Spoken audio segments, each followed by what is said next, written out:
Good morning, Dr. Ricketts. Thanks for coming. Yes, Good morning. morning, Dr. Matembu. And who else is here? I think I see. Good morning, everybody, and welcome to our webinar. It is now 10 a.m. in Jamaica. We are scheduled to start right now. However, we have a slight technical issue, and we're begging your indulgence for 5 minutes, and we will start shortly. So 5 minutes, we will start the webinar. Yeah, thank you.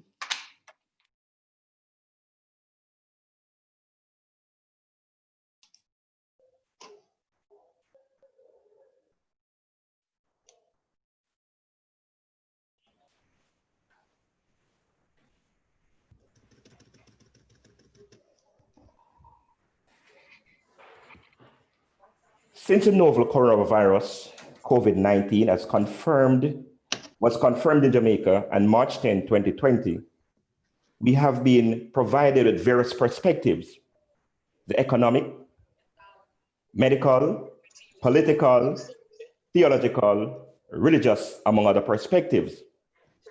Having recognized the gaps in the various slants, the dynamic team of graduate social work aspiring professionals was engaged in a series of robust discussions. In reaching a unanimous decision, the team has concluded that the social work perspective must be incorporated in the voices of reasoning and decision-making. Ladies and gentlemen, I am Ian Henry, your host. It is my pleasure to engage you today on the Masters of Social Work Year 1 webinar entitled COVID-19, Yaad, a Social Work Perspective. Today's proceedings are designed with a flavorful contribution from an eclectic construction that will be brought to you accordingly, interspersed with my guiding presence as deemed necessary. Let me stand no further in the way, but instead cajole the audience to put your hands, heart, and minds together as we invite Miss Sandra Latibodier, the prestigious head of the Social Work Unit, Mona Campus, Jamaica, who will grace these efforts with a word of welcome. Miss Latibodier, over to you. We seem to be having some technical difficulties. However, we proceed right along. We will now ask our head of department, Ms. Latibodier, the unit coordinator for the social work department, Ms. Sandra Latibodier, to do our welcome. Good morning and good evening, colleagues, students, both past and present, all our guests or partners who are joining us locally, regionally, and internationally. It is my pleasure to welcome you this morning to this webinar organized by our Master of Social Work students titled COVID-19, Yaad, the Social Work Perspective, which will explore the paradigm shift for social workers and social service delivery as the realities of COVID-19 pandemic impact the services provided to the clients we serve. Each year, the first year Master of Social Work students plan and implement a provocative, timely, and thought-provoking seminar, which is one of the outcomes for the course SOWK 6124, Theory Development for Advanced Social Work Practice. The course is framed within a generalist and developmental perspective and aims to build the interrogation and critical thinking skills of social workers practicing at all levels. The course encourages students to deconstruct, reinterpret, reconstruct, and contextualize existing theories, which are for the most part Euro-American and cultural specific, and to ground them in the repertoire of our own unique Caribbean experience and practice techniques. Normally, this exciting and stimulating discussion would be attended by a few faithful colleagues and students whom we would strong arm, bribe, and coerce to attend. But today, in this season, the COVID-19 pandemic has provided a unique opportunity. As you turn your yard and observe social distancing, you are now able to join us this morning to engage in this intellectual discourse and to catch a reasoning and to hone our skills and knowledge. I'm excited that through the use of technology, we're able to move our discussion, such as this, a wonderful discussion and stimulating discussion such as this, beyond the walls of the university campus and beyond our usual suspects, to reach this large audience of over 275 persons who are joining us via Zoom and YouTube. Like you, I'm looking forward to hearing from our esteemed colleagues, which include Dr. Heather Ricketts, Dr. Khadijah Williams, Dr. Maud Mathumbo, Dr. Garnet Roper, and our own Arne Elliott Rattray. I want to thank you all for accepting the invitation to be a part of this panel. So again, welcome and thank you for joining us. And we look forward to a wonderful, exciting, and stimulating discussion. Thank you very much.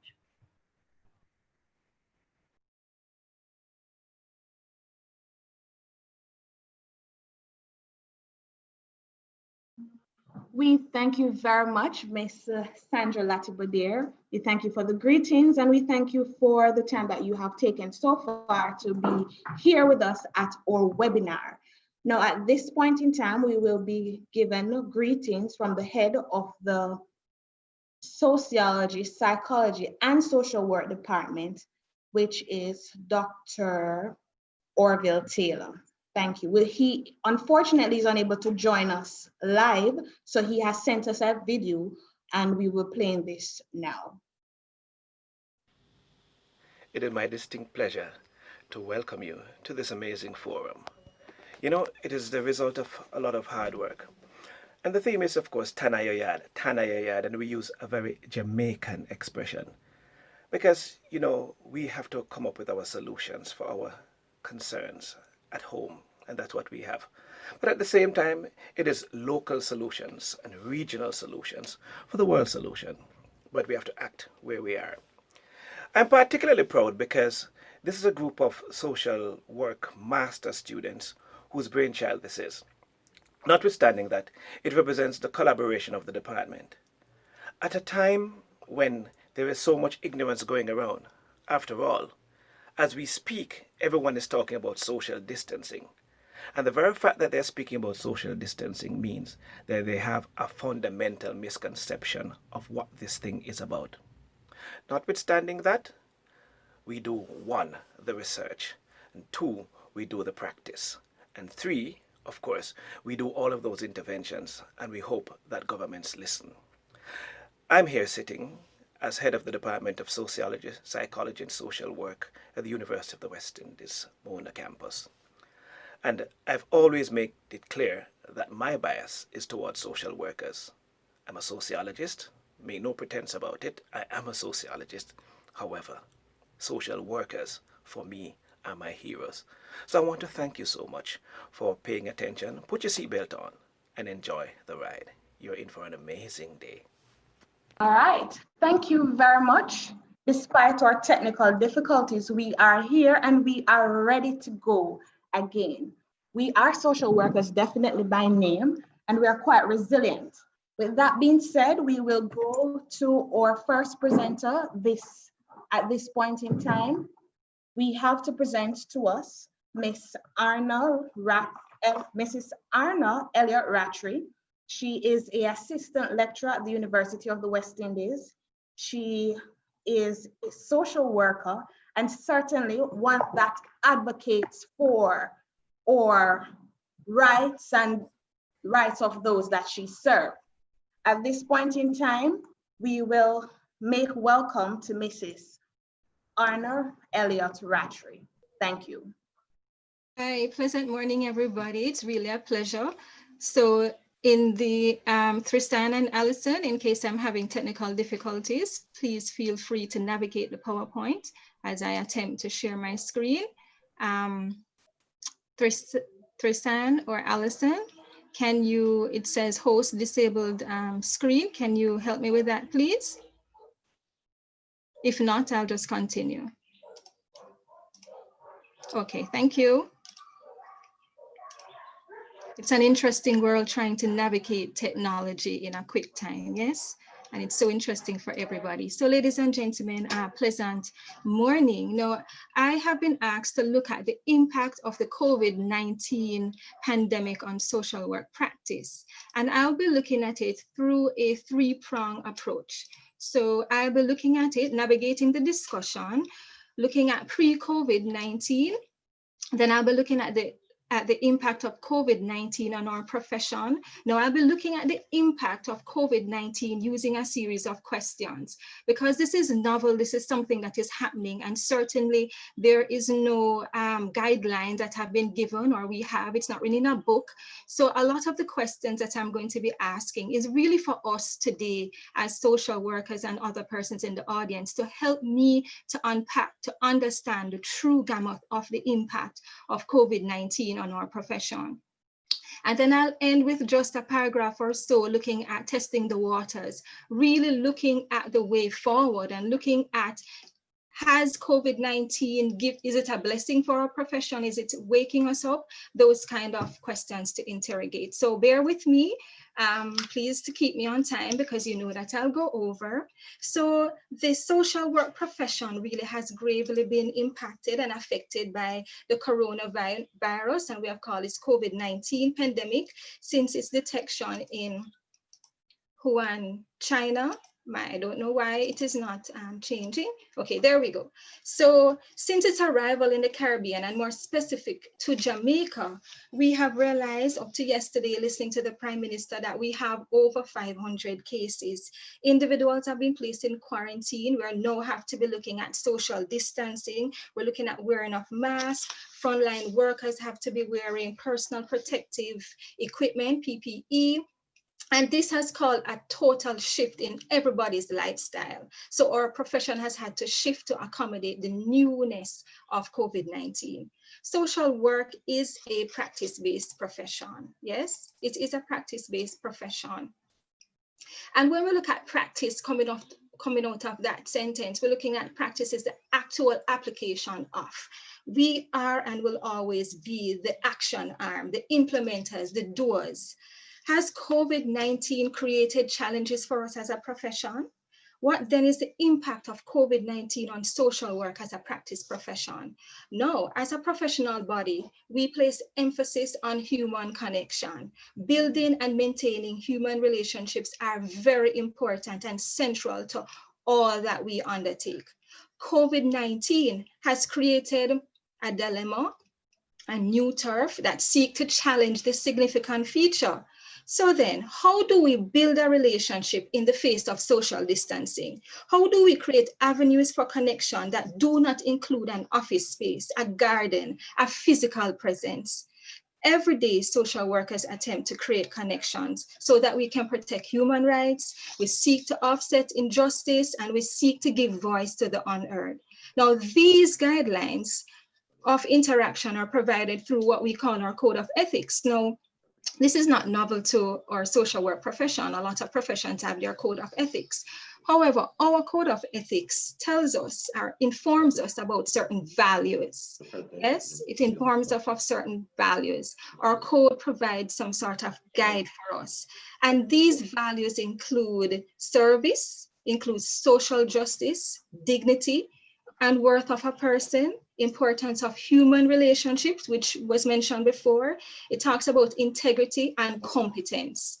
Now, for the interest of time, I'm going to be looking at 3 of those values and kind of decipher, look and see, has COVID-19 impact in any way those 3 profound values that I am choosing to look on. Now, COVID-19 definitely has disproportionately affected societies, often marginalized and excluded population, the very populations that we work with. Older adults, persons with disabilities, persons with weak immune systems, as well as the poor. Now, while some of us are still in shock at the wide-scale effects of this pandemic, social workers definitely are still immersed in the delivery of services. They are what we call the superheroes, yes? Superheroes without capes, fanfare, and in some instances, they rarely have cheerleaders cheering them on. Now, to explain further, a great percentage of social workers in Jamaica work with, for example, Ministry of Labor and Social Services, which provide social protection and assistance in the island's most vulnerable population. During this pandemic, where the directive has been to Tanaya Yaad, as your flyer rightly say, the provision and distribution of assistance to those vulnerable groups must still take place, many of whom have been in the quarantine zones. Children are still in need of protection, yes, more so now than ever before. Services provided by the Child Protection and Family Services, we know them as CPFSA. Our communities are the hub of many activities, guided and guarded by social workers. Access to these communities often provided by social workers. Social workers are, as we speak, creating policies that guide distribution, protection of the vulnerable, promoting psychosocial support, and ensuring that necessary trauma interventions are applied. When I talk about trauma-informed interventions, I mean, it goes for everybody, but I think of the medical social workers. I think of victim support unit staff. I think of the social workers working in the police station and the educational social workers supporting staff and students within the educational system. The work has continued. The work definitely has continued. Right? It definitely has continued. These services must be provided whilst maintaining and adhering to regulations provided by the government. These restrictions include physical distancing. We have to stay at home orders, no gathering of more than 10 persons. The restriction has been created for our protection, and we get that, against COVID-19 has undermined many of the stated values of our profession with these restrictions put in place. So let me explain. Let's look at service, one of our values. Now, service involves helping clients deal with issues of social functioning. We are obliged to protect the society. We offer services that include individual sessions, we offer emotional support, we offer assessment, home visits, protection visits, conducting group session, policy creation, and evaluation of services. We utilize, for the most part, these provisions through a face-to-face interaction. The current pandemic, though, ladies and gentlemen, have created a situation where the delivery of these services are being hindered. We cannot practice as we did pre-COVID. Modifications are necessary. The pandemic then has created a limitation in how we actually do our daily jobs, the very essence of our practice-based profession. So I am asking some questions and looking at the impact in terms of service regarding COVID-19. So how do you conduct a session for my social workers in the audience with an individual that has been raped while maintaining social distance? Where's the precedence for that? How do we do that? How do we offer social support to children who are abandoned or neglected and are situated in quarantine areas while maintaining their privacy and the privacy of the family? How do we conduct home visits to ascertain information regarding custody issues or any other issues when you are required to, in some instance, Tanaya Yaad, stay home? How can we offer social services on sensitive issues when we are unable to meet support groups, for instance, because it's in persons? Social conditions of our clients, ladies and gentlemen, are in some instances deteriorating, yet many social workers are unable to access these clients who may have been relocated under quarantine or simply cannot visit the office. The pandemic certainly has changed the way we offer grief, for instance. How do we offer grief counseling? How do we deal with families who are unable to be comforted through their known cultural accepted norms of grieving? How do we do that, right? How do we do that? Individuals can perceive then that the new normal as a sign of disrespect. Respecting the dead is important, yet the dialogue of that session must be altered so that support can be offered without creating harm. COVID-19 certainly has created a change in the narrative that children must be in school, yes? I know I've had to argue that. Where is school? What is school now, you know? How are we measuring attendance at school attendance for those persons who need to measure it against, for instance, the persons who are looking at the path beneficiaries? How are we ensuring that students are receiving the educational support needed when there are obviously challenges to internet access, electronic devices? What about households that have 5 children that must be on a device at any time? What are we talking about here? And is there somebody ready and prepared in the room to explain content of the lesson? How can educational social workers access, support families with children who have behavioral issues? How can behavior modification programs be maintained when we are not able to visit? You are encouraged again to stay Yaad, Tana Yaad. What exactly is the consequence for our profession? Are the restrictions assisting in breaking the core of our professional practice? Are we ultimately creating dilemmas? So we're going to look at a second one of our values. We're going to look at a second value. We're going to look at competence, ladies and gentlemen. Now, social workers are expected to provide the best knowledge and skill to their profession. This is regarded as competence. We must strive to practice within our scope. We must strive to practice within our scope of expertise and utilize our knowledge base to the best of our ability. Now, this in the COVID-19, it carries a lot of questions for me. In the present situation, when the pandemic, one of the requirements is knowledge of technologies, their uses. We need to look at the limitations, the advantages of each, and just simply how we communicate with clients. Were we prepared, ladies and gentlemen? Were we prepared as a practice profession to embrace these technologies? COVID-19 certainly demonstrated our unpreparedness as a service profession in Jamaica to operate with technology. It has also created implication with the service or the delivery of our services. How many organizations are abreast of the various tools that exist to communicate with clients that allow for protection of information? What are the best standards of communicating with staff and clients? Is it Zoom? Is it WhatsApp? Have we received training in the necessary etiquette of each of these tools? Something that I've thought about is, are we trained in recognizing voice inflections of hurt and pain? Considering that we are not able to identify these cues in a physical presence, we now have to rely on audio. How many of us know, what to look for in terms of identifying if one of our clients need the necessary assistance? How many of us are using and gaining knowledge as we go? We're learning this thing as we go. Is this damaging to our clients? Are we being trained in data management protection services as we work from home? Ladies and gentlemen, so many questions, but one more value, and let us look at the impact of the last value. Clients must be able to trust us, or the entire relationship may be shattered. When we execute this, are we adhering to the value of integrity?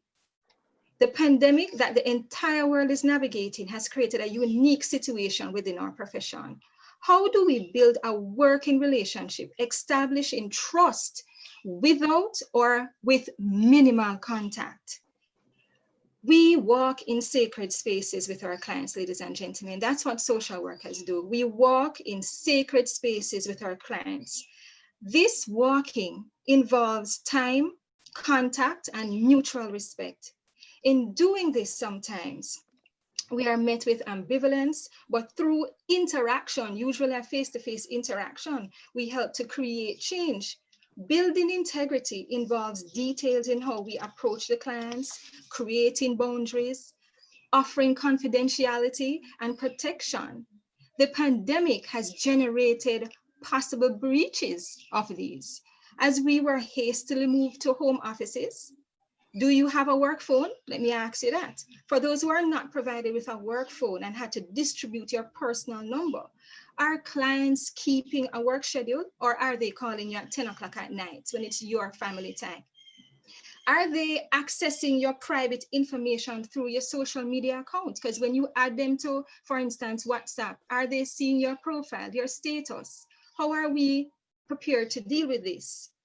Are you being asked to make contact with clients through media that is not safe? How are you keeping clients' information private?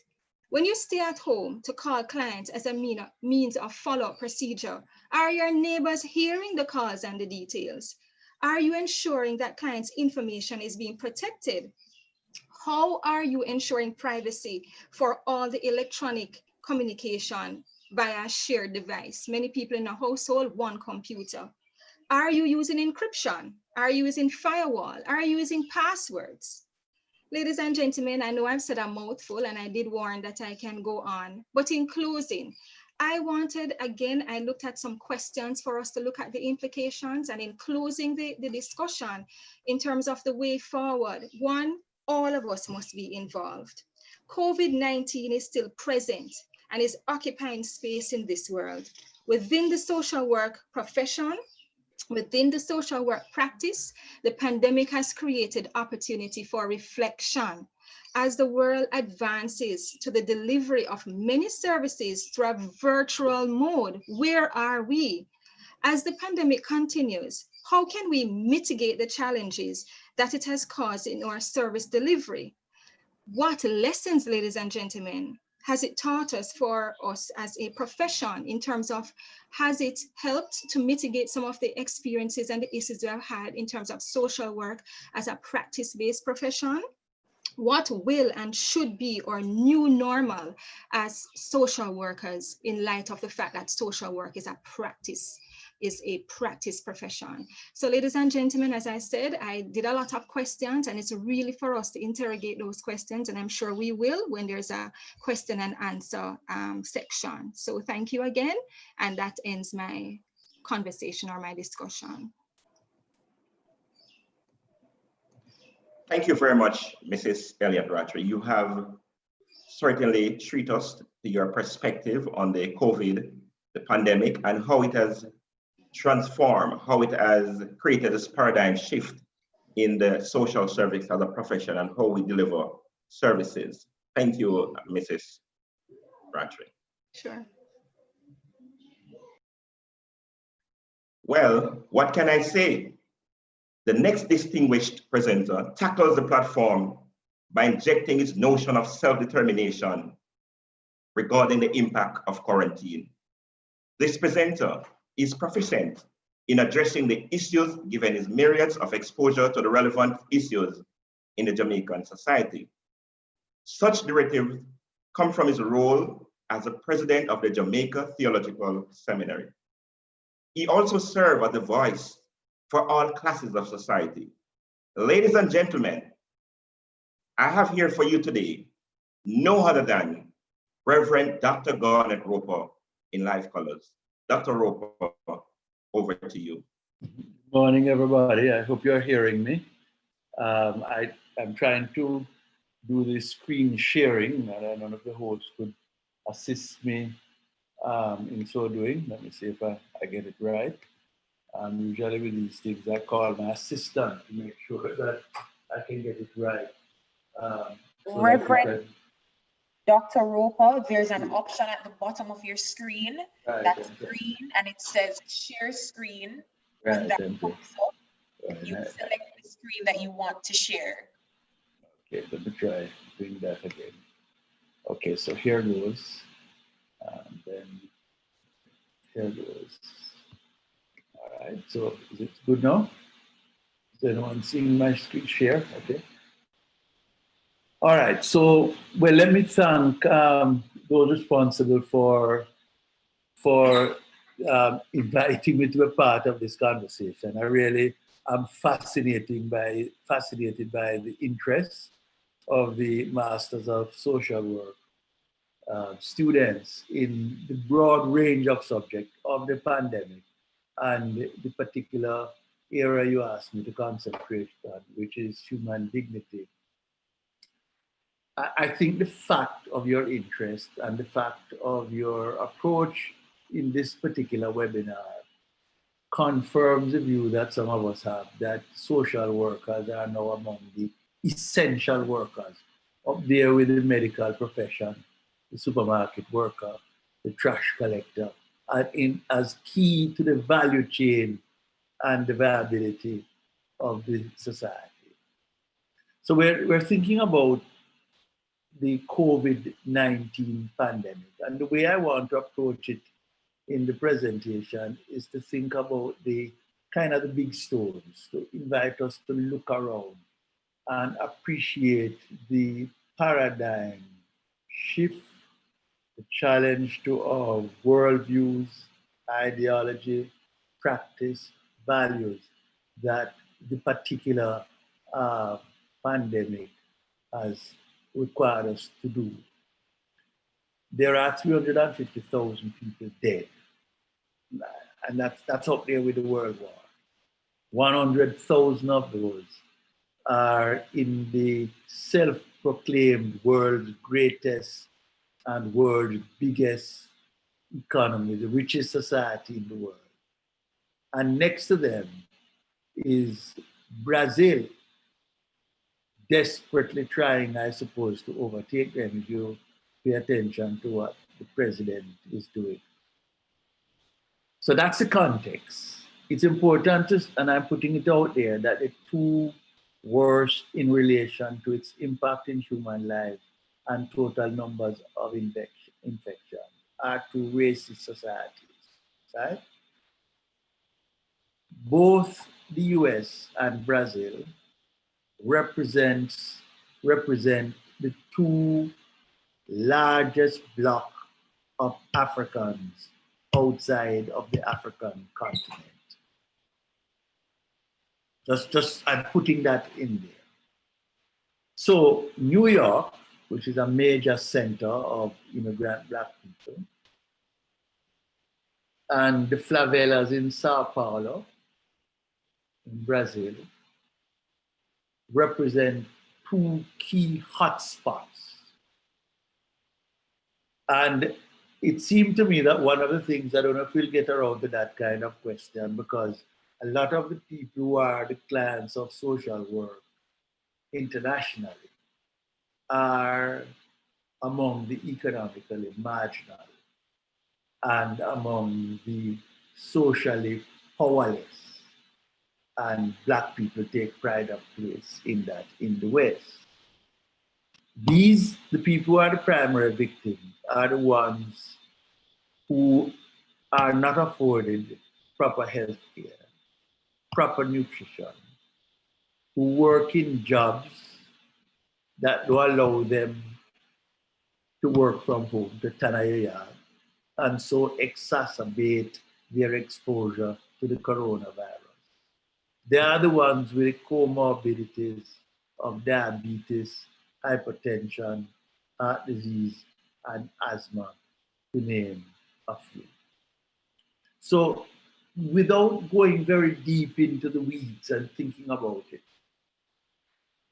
one of the things that we know have to change as a result of what has been experienced is what is called the neoliberal economic model. And one of the things that the neoliberal economic model, which we in Jamaica pursue, which the World Bank, the IMF, and the IDB, the so-called Washington Consensus, require us to pursue.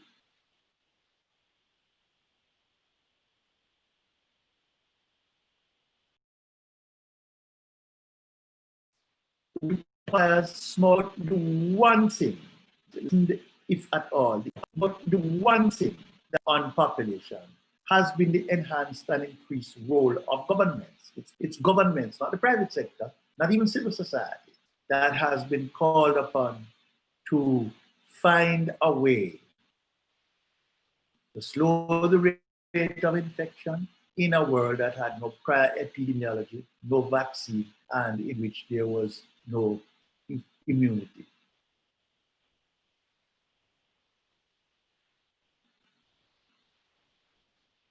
So the neoliberal economic model, which we inherit and which determine the social problems in which response to which social work as a profession has its duty, requires smaller government and requires decreased social spending by these governments.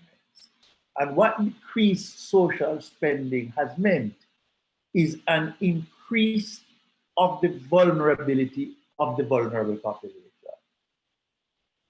They also require that if there are social benefits, for example, healthcare, for example, education, for example, what they used to have in the US called food stamps, that they have replaced that with an end user pay policy. And when you look at a place like Los Angeles with a 3-mile long food bank, this is the richest economy in the world. 1 or 2 months into the crisis, they have a 3-mile long food bank. So something must be wrong with the economic policy that they are pursuing. So it seemed to me that out of what we have seen of the pandemic up to now, we have to come up with a renewed focus in an activist way on the dignity of person and on the building of communities centered upon the well-being and the welfare of the lives of individuals. We are going to call increasingly in our space in Jamaica and in the Caribbean, in the spaces to the north and south of us, and in faraway places like our motherland in Africa.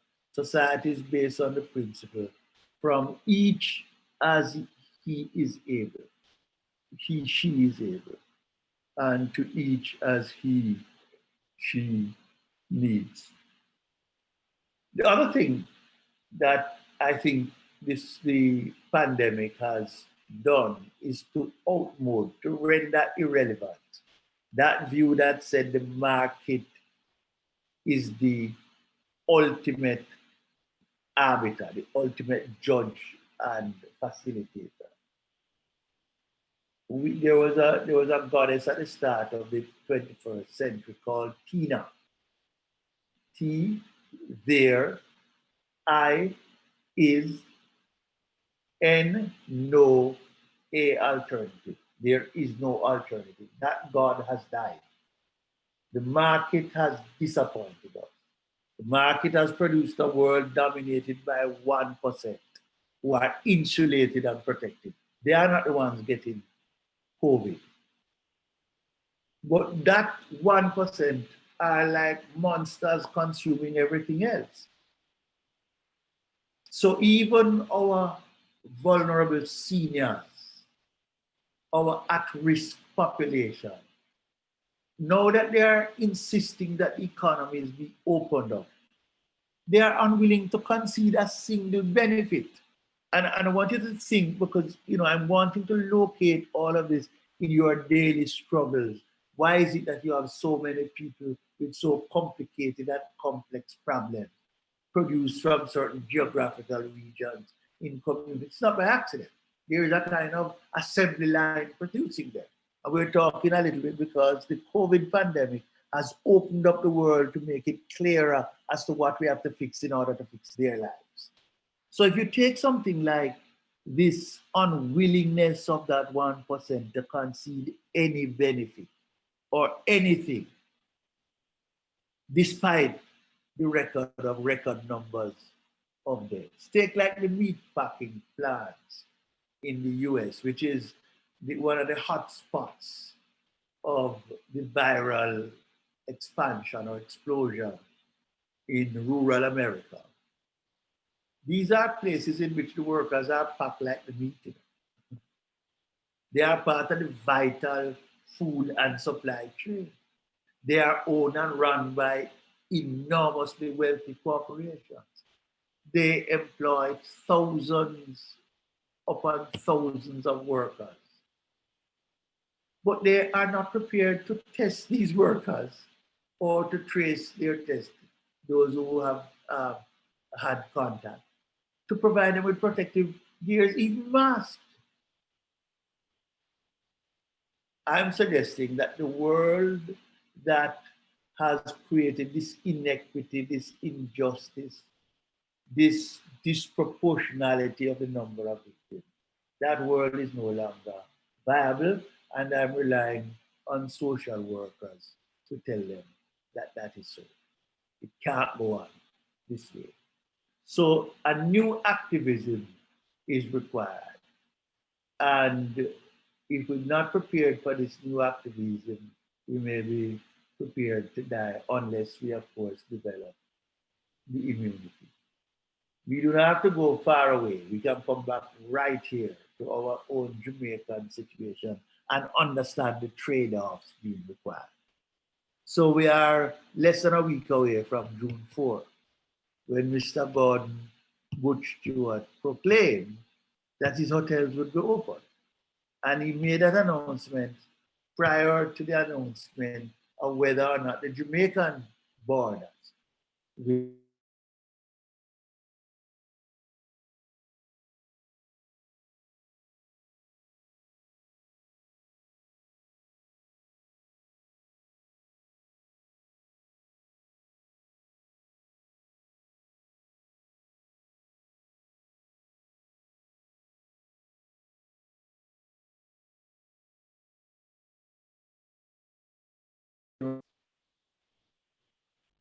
But here it is, and I'm not unsympathetic to my good friend, Mr. Butch Stewart.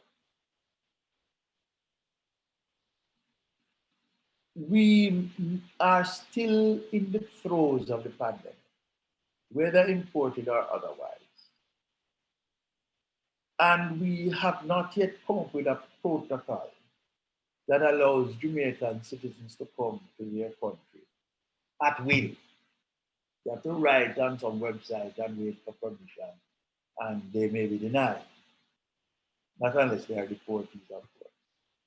But how do we have simultaneously with that the prospect of tourists coming into Mr. Sandals and Mr. Stewart and other people's hotel?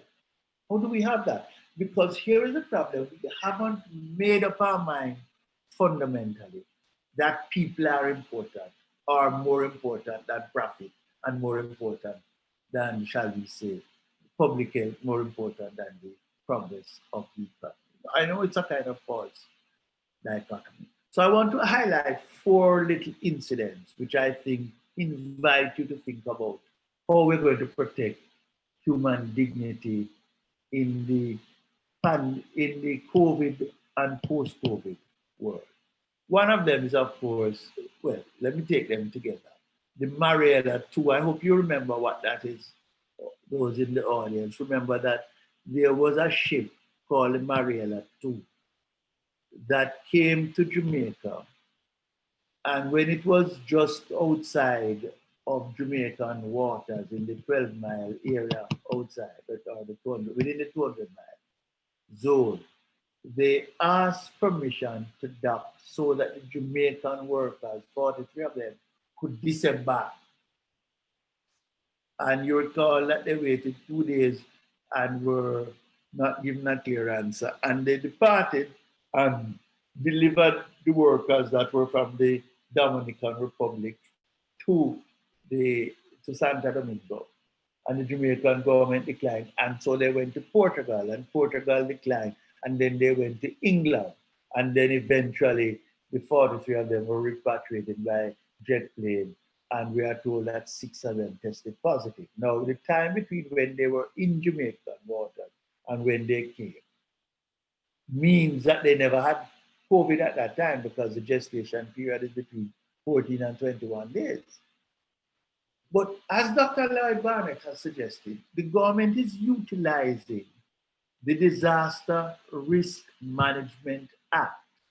And Dr. Barnett has pointed out that that act does not provide what he calls the constitutional cover for the abrogation of Jamaican rights. What is the right of a Jamaican citizen? Is it a favor the government does to you when you land in your own homeland, when you come out your yard?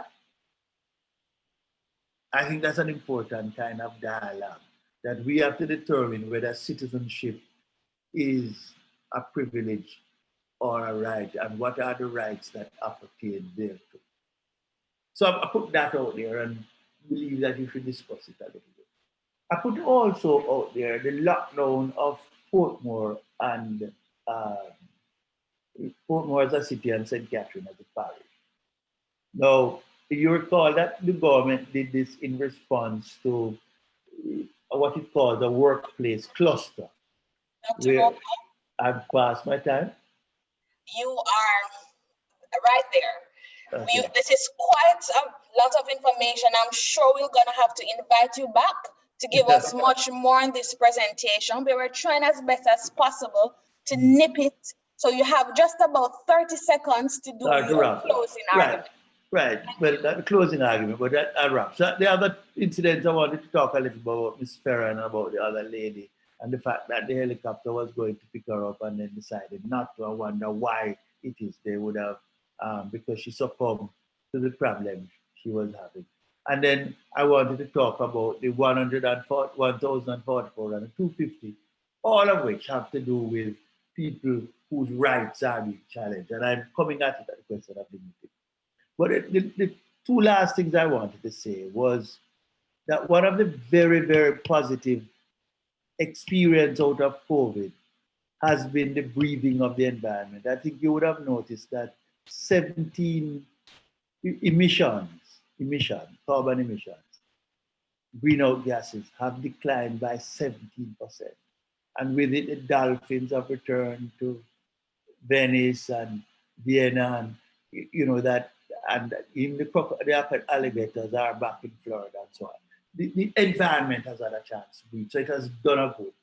And I wanted to say that the key lesson out of COVID for Jamaicans is that we have to build a robust system for social protection. Let me stop at that. A robust system for social protection.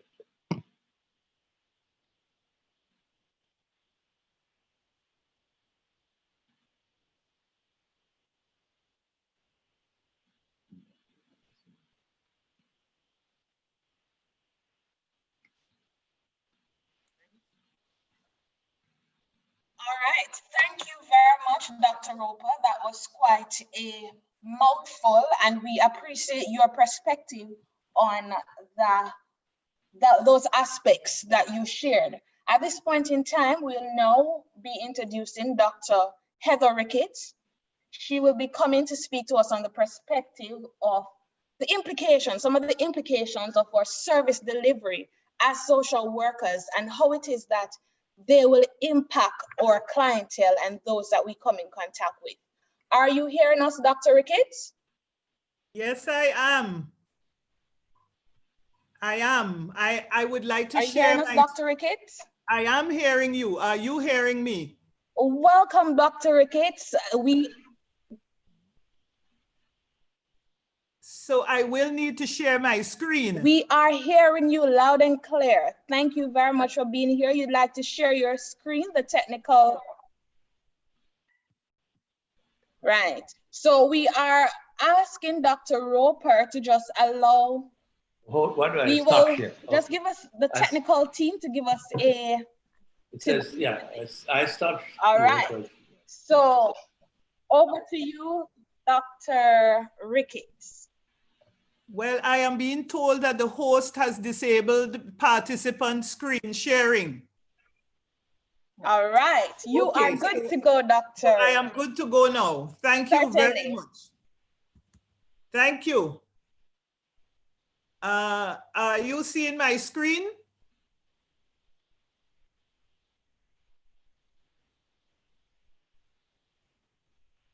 So we are Dr. Ricketts. You can go ahead. Okay, so thank you. And I want to say thanks to all of you for having invited me to participate. I am speaking this morning, particularly y'all asked me to look at the value of social justice. And of course, the very things which you said, Eileen. So I want to start by saying that we need to recognize what the definition of social justice is. And I like to use the definition from the UN, which is that it's the fair and compassionate distribution of the fruits of economic growth. So notice the word compassion, compassionate, the fair and compassionate distribution of the fruits of economic growth. The concept suggests fairness and sort of just relations between individuals and the state. That's what social justice is about. And it's measured really by how wealth and how opportunities and how resources are distributed in a society.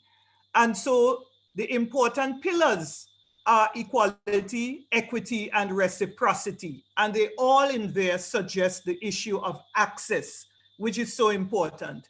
As social workers, you know that your clients are mostly the poor, the marginalized, and the vulnerable. And I'm including in your vulnerable group children, the elderly, persons with disabilities, for example.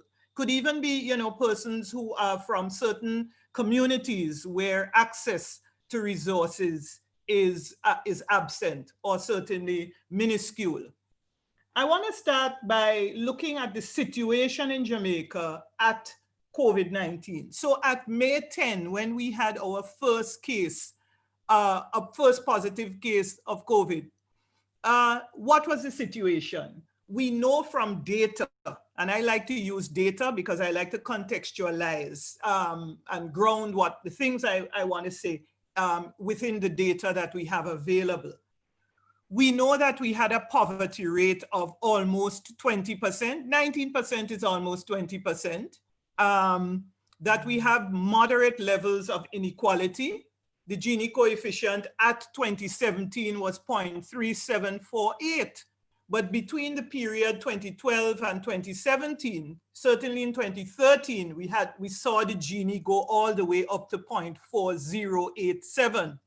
The Gini coefficient is the measurement of inequality. It ranges between 0 and 1. 0 means that you have full equality, and 1 means that you have absolute inequality. And so the more the Gini moves away from 1 is the more concerned that we tend to get. And once it's going up into the 0.50, that's definitely cause for much concern. Our unemployment at the time was at a historic low of 7.2%. It's the lowest in recorded history for Jamaica at March 10. In terms of food insecurity, and this was a question introduced into the 2016 Survey of Living Conditions for the first time, asking the question, on a daily basis, do you think that you have sufficient food to eat? 28% of households say sometimes, and 13% say they always do not have sufficient to eat. So food security is something we want to flag. About 2/3 of wage earners are paid in cash. So these are not banks that people are using, they are paid in cash. And 47% of our labor force is engaged in informal employment, according to our labor force report of 2018, 47%. So notice the size of informal employment. Our informal economy is estimated to be to contribute about 40% of the GDP. And in terms of social insurance coverage, only 41% of employed persons contribute to the national insurance scheme. Can I tell you? Only about 22% have total pension coverage. The self-employed pension coverage is only about 5%. I get so frustrated. And the informal sector pension coverage is approximately 11%. So just note these figures in terms of social insurance coverage, very low. We have a large unbanked population. 34% of adults have no bank account, certainly up to the time of applying for the compassionate grant. Economic growth, we've seen economic growth below 1% a year for the past 3 decades. In terms of the contribution of tourism and remittances to GDP, tourism earnings contribute about 20% of GDP. And I had to say this because a lot of the effects on employment have been seen in the tourism sector. Remittances contribute about 16% of GDP. It's the second largest foreign exchange earner behind tourism, and it's received by approximately 1/2 of all households in Jamaica. So I think the situation at COVID-19 tells us very clearly that we have economic fragility and certainly social vulnerability. Those two terms I would use to describe what's going on in Jamaica. The impact of COVID-19 has proven without a shadow of a doubt that we are all vulnerable. And if you read the international literature around COVID-19 now, you're seeing everybody's making this statement that we are all vulnerable. We've seen significantly increased unemployment. In fact, about 20% of the labor force has been let go since COVID. It will have implications for poverty. We've seen reduced work and economic activity. So it's resulting in tremendous hardships being experienced by households. Only about 20% of work, I'm told, is able to be done from home or online. So it suggests to you that the vast majority of people who work cannot move their economic activities to home. We've had to endure increased expenditure as households. We are buying masks. Some of us are buying water, and that's something that we have to look at, access to water, potable water. We are having to buy hand sanitizers. There's extra food to be bought because children are doing school at home. There is increased cost of electricity and certainly data plans, which many households have to be purchasing for students to continue their schooling. In terms of the impact on social life, we're seeing that we are unable to socialize as much as we used to. Religious worship has had to change. Physical contact has had to be reduced significantly, with tremendous implications for older persons. And I'm singling out older persons, but I am acknowledging that even younger people, children and young people, adolescents, young people, who really need to socialize at this time in their lives, there are serious implications for them in terms of their ability to have physical contact. I mean, they're socializing online and so on, but it doesn't replace that physical. We've been told of increased reports of domestic violence and child abuse. And in Anna's presentation earlier, some of this, was raised. There's also the exposure of the digital divide. There's a substantial portion of the school students who are unable to fully continue schooling. And we've seen the opposition spokesperson on education mention this in Parliament, and we've seen the minister and the ministry have to concede that this is actually so. And we've also witnessed a heightened work care burden, with it falling disproportionately on women who have to carry, if they're working from home, also the care of children and the schooling of children to continue. So the estimated COVID-19 cost to the Jamaican economy has so far been estimated to be 120 billion Jamaican dollars. We've seen a devaluation of the Jamaican dollar between 5 and 8.6%. The shortfall in terms of US dollars of about US 30 million per week. Remember, we no longer have a tourism sector that's bringing in money. Is going to result in a 5.1% decline in GDP, 15% reduction in remittances already seen, is going to set back the 60% debt to GDP projection by 2 years from fiscal year 2025, 26 to 27, 28. And the government of Jamaica has had to approach the IMF for an emergency loan. And we've got a loan now of US $520 million. Recall or acknowledge that this is a loan, emergency financial assistance. And in another few days, we are going into a hurricane season. God forbid, what could happen to us if we actually get hit this year. So a number of inequality gaps have been raised by COVID-19, certainly in terms of labor market segmentation. We are seeing the formal, informal labor market. That difference, we are seeing it very, very visibly, and the implications for social protection.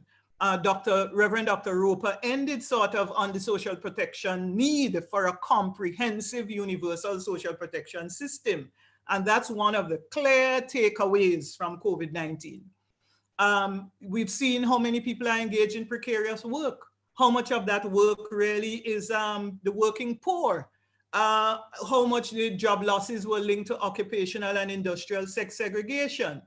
In terms of the social protection gaps, we've seen that we don't have unemployment insurance. We don't have universal pensions. We don't have a universal health insurance system. All of these are absolutely necessary going forward. The social class divide has been heightened because of the digital divide. And it's linked really to school quality as well. So we have to address the issue of the apartheid system of education, certainly at the secondary level. And in terms of geographical location and access to social services, we've seen certainly for inner city communities, the density, population density, and their challenges with social or physical distancing really, and challenges with some aspects of sanitation. And in the rural areas, challenges with access to potable water, which allows them really to wash hands in particular. What has been the state response? So the government of Jamaica has responded with what is called a CARE program, the COVID-19 allocation of resources for employees, with the acronym CARE. And CARE really is at about 4 levels. It's social assistance is providing a cash transfer or cash transfers by way of the compassionate grant, the COVID general grant. There are extra payments to PATH recipients. There's an extra payment, I should say, whereas it would be 2 between April and June, there's now a 3rd. There's been top up for school feeding, certainly of PATH students, and increased expenditure or funding to the constituency development funds. In terms of in-kind transfers, we've seen the Ministry of Labor and Social Security and local government and community development giving in-kind transfers by way of food packages, medicine, water, hygiene, supplies, etc. And the Ministry of Education and the Nutrition Products Limited have been providing nutrition support to PATH students. The government has also agreed that free healthcare would be given to all confirmed cases of COVID-19. The GOJ response has also been at the level of social insurance. So in terms of the NIS pension, there are fortnightly payments that are given in one payment, or that was early up really. And in terms of the labor market, there's been a $200 million allocation to RADA to purchase excess agricultural produce, and also for wage subsidies, such as the Best Cash and the COVID Small Business Grant and the Set Cash, which are all elements of the CARE program. What have been the community responses? So that was a state response. The community responses have been mostly mixed. We saw some amount of defiance very early with people just disregarding the curfew. However, some of that disregard is really for absolute livelihoods, because people who live sort of hand to mouth, and there are many of those, can't necessarily fully follow a curfew order.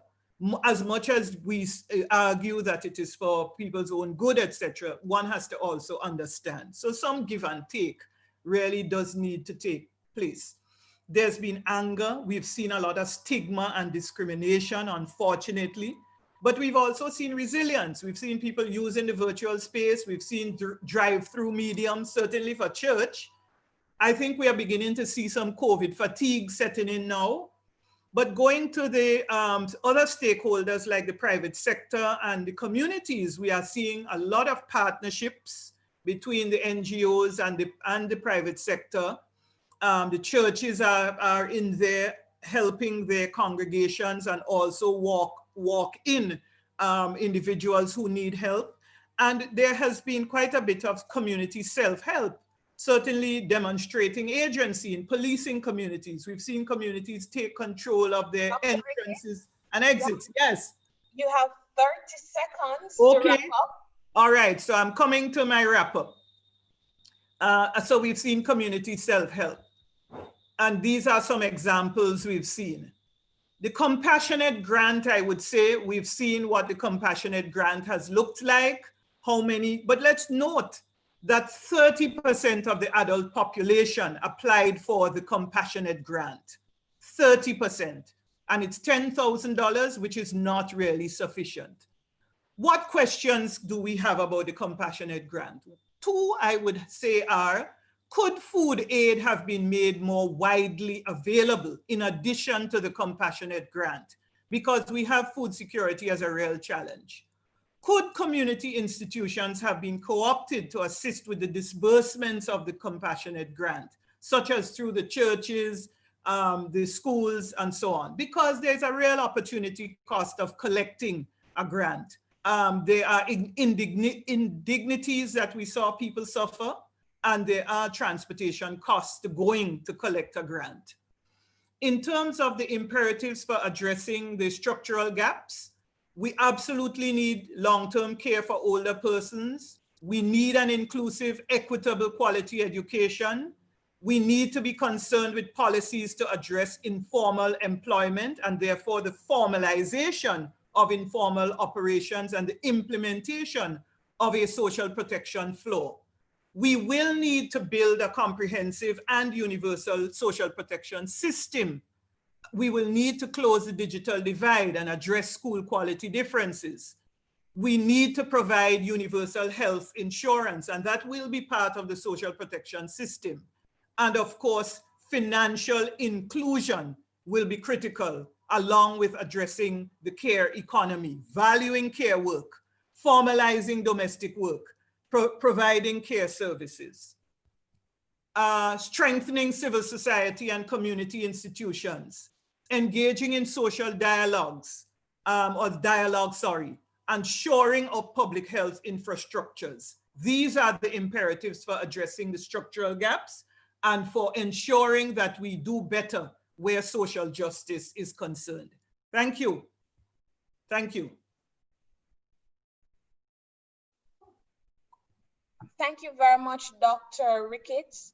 That was quite a presentation, and I just want to thank you very much. I hope that the various stakeholders are here or persons are here so that when we are through here, the main objective or one of the main objectives for this course is for us not to be the same as social workers moving on in how we operate and how it is that we deliver services. Thank you very much, Dr. Ricketts, for your presentation. You're welcome. Thank you. I'd also like to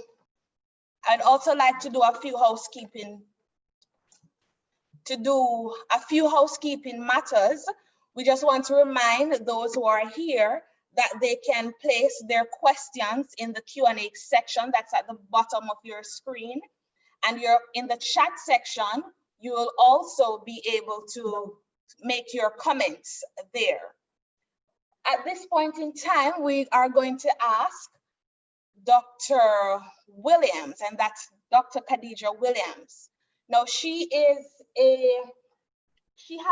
25 years worth of experience in dealing with children and youth, and we thought it fit for her to present on the matter of the impact quarantine has on families, the home environment, and the coping mechanisms in general. At this point in time, we will ask Dr. Williams to come forward. Dr. Williams, are you hearing us? Yes, I am, and thank you very much for inviting me to this very relevant and timely discussion. I would need access to share my screen, please. Certainly, you have been granted access to share your screen. We will also want to thank those of you who have joined us so far. We appreciate the conversations that are being had. It means that us being here as social workers is very important, the job that we do. I want to know how many of us at this point in time are actually at our yards. What ton of them yard? We thank you. Thanks for coming in. Thanks for being a part of the conversation. And I hope too, as we speak, that the conversations will not end here, but that certainly it will be taken to different platforms. Are you ready for us, Dr. Williams? Yes, I am. All right. I'm just trying to get my screen up. All right, just hit the slideshow button and you should. So I am here, yes? You are. Thank you. So my presentation this morning is I subtitled it Unpacking the Experience in keeping with your theme And I'd like to start by looking at the overview. So I'm looking at the psychosocial experiences, in particular in my area of expertise, which is children and young people and families. I would like to introduce into the discussion and also build upon what has been said before in terms of modern and postmodern thinking about social work practice and our response in the pandemic, as well as I would like to look at the relevance of social work and a response, and asking some critical reflective questions at the end that we can all go home with and think as we come back to another discussion in the future. So some vulnerable groups were mentioned earlier by Dr. Ricketts and my co-presenters. So I don't have to go much into that, but just underscore that I am recognizing the other groups, and much of what I am saying may also be transferable to their settings. I'd like to enlighten you on about five cases from my school, Village Academy, School of Agriculture. We're located in deep rural St. Anne in Jamaica. And we cater to young people 16 to 24 years old who are disadvantaged, who particularly have a very keen interest in agriculture. And therefore we have developed a socio-agricultural program that we can merge social work practice and agriculture to help transform their lives. So I have a 17-year-old male in particular. So these are cases that during the pandemic, the pandemic helped to illuminate their challenges to us as they were sent home in March. So there is a 17-year-old male in particular who has now reverted to the streets after being taken off of the streets and placed into child protection. And his reason for reverting to the streets is that he has to help his terminally ill parent.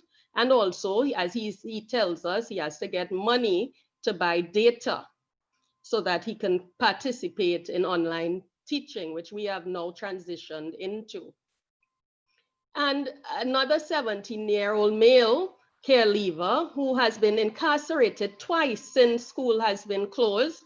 And one of the key reasons is because he is in transition from care, has been sent back to his family, but the wrong company. He is seeking solace and acceptance from some elements, bad elements in the community. And he has nowhere really to call his Yaad because his parents are moving. They keep moving, to get jobs and so on. And then a 17-year-old male who has had a severe mental breakdown after the closure and having to return home, where he had his reality face him again and having to fend for himself. So he may have had, what we are seeing now is he may have had an early onset of some mental breakdown.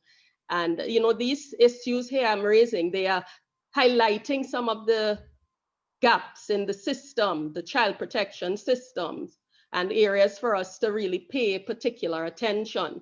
Then I have an 18-year-old male care leaver who hasn't been accepted by his family because of his sexual preference, and because of that has had to go at the Yaad of some friends, who would have accepted him. And for him, his escape is engaging in online schooling every day with us. And then a 17-year-old female survivor of child sexual abuse who was released and from care and is now in isolation with, returning home to the place where the predators were. So what is significant about these cases? One, they are students, our children, as I say, that we have to take care of. They are wards of the state in transition. Yeah. And the pandemic has highlighted as Dr. Ricketts has said, some major structural issues and gaps in service delivery that are linked to micro and macro practice. In general, for our children and young people, whether it be here in Jamaica, Trinidad and Tobago, where I am from, across the region, I see we have persons in Antigua listening and so on. You may be familiar as practitioners and students of some of these psychosocial experiences of our children and young people, that they may be putting themselves at risk, as you have seen in one of my cases, yeah, to find the resources to participate in online schooling, because him coming to school, being taken off the street, he was put in care. His social workers did an excellent job of finding us and providing the service to him. And then he now has another challenge. How do I get online? So I need to find myself back on the streets. So, and I must add that these cases, we are in ongoing discussions with social workers through telephone conferencing and so on, trying to eliminate some of these challenges we are seeing based on the COVID experience. The LGBTQ young people are facing pure discrimination, as we have seen in one case here of a young man who himself as a child was abused sexually. Then the offending behaviors of young people who we are trying to reach may be heightened as they return to their communities and they want to be accepted. The criminal elements want to recruit them. They are exposed to sexual predators, as you have also seen. So for many of our young people out there today, home is unsafe. Online schooling will leave them behind. Alternative care is compromised as people are thinking twice about foster caring right now. There's increased exposure to frustrated adults trying to balance home and work life. As some of us will know, I have a 3-year-old and a 5-year-old, and it can be frustrating for me trying to balance their homeschooling, my work, and for a parent who may not understand how to deal with this, it becomes very challenging and children can end up being abused. There has been some public concern. So we saw last Sunday in the Gleaner, where this article was published of the 30-year-old grandmas helping to raise child criminals. So this has also been part of the narrative during the COVID-19 experience. And then some of you may have been following this story on Instagram, Twitter, wherever it is, but I choose to edit out this minor's face because we are not hearing the other side, that this is actually a minor who has impregnated an adult female. So what do you think? So in light of the COVID-19 experience, the pandemic in particular, I have these questions to ask. Are social workers going to call for a review of policies and legislation regarding children leaving care who have intellectual and mental challenges and very limited family support? My cases number 1 and 3 speak to this. How does a LGBTQ young person turn a Yaad when Yaad has rejected him or her? Are social workers helping to interpret the anti-gang legislation as it appears to children and young people leaving care and no Yaad to stay, but they seek refuge by criminal elements wanting new recruits? My cases 2 and 4 speak to these. Are social workers monitoring care leavers and other children from a distance to divert predators lurking at their Yaad, ensuring that they don't become silent victims, as you see in case 5? Are social workers integrating into our interventions physical distancing with care, mediating digital communication with human relationships? That's our job, bring the human aspects to the virtual world.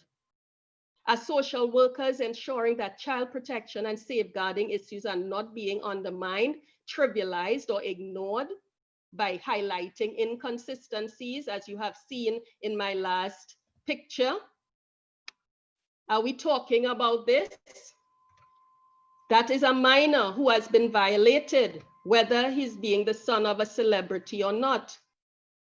Let's revisit the definition of social work. And we heard Anna talk about this in the beginning, so I'll just skim over quickly to highlight that it's practice-based, it's academic, it promotes social change and development, it's about empowerment and liberation of people, human rights and justice, collective responsibility, and taking all our local knowledge into account as we frame our approaches.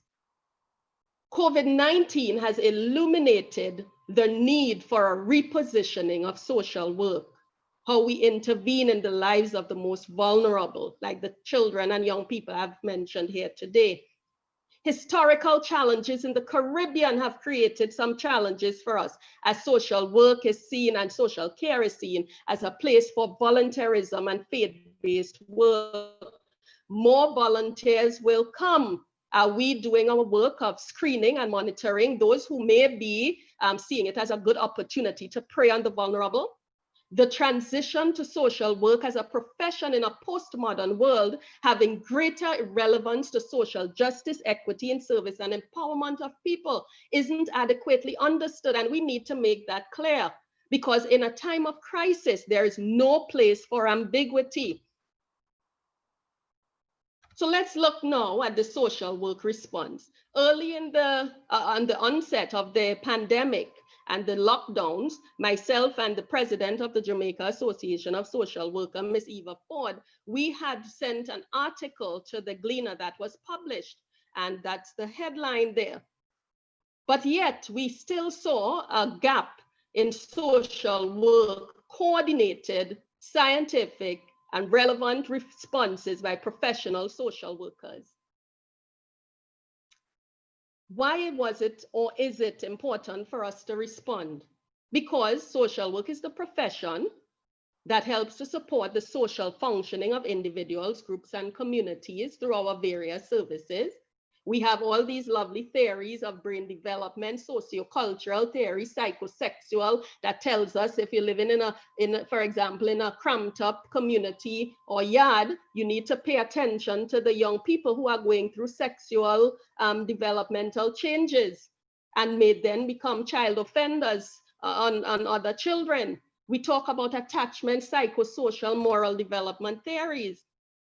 And very relevant to these times as well, we have our postmodern perspectives that help us to frame a response to anti-discriminatory and anti-oppressive practices.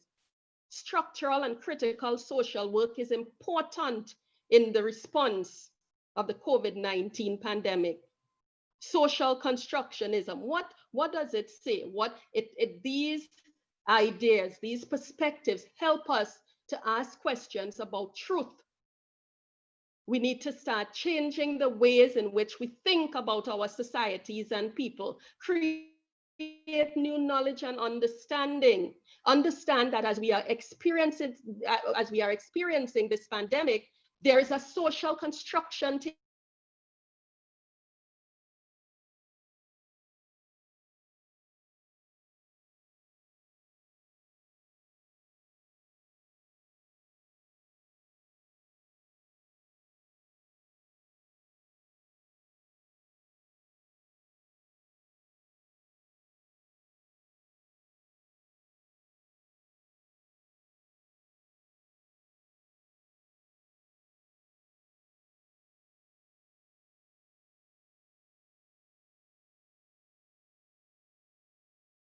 sensitization of issues.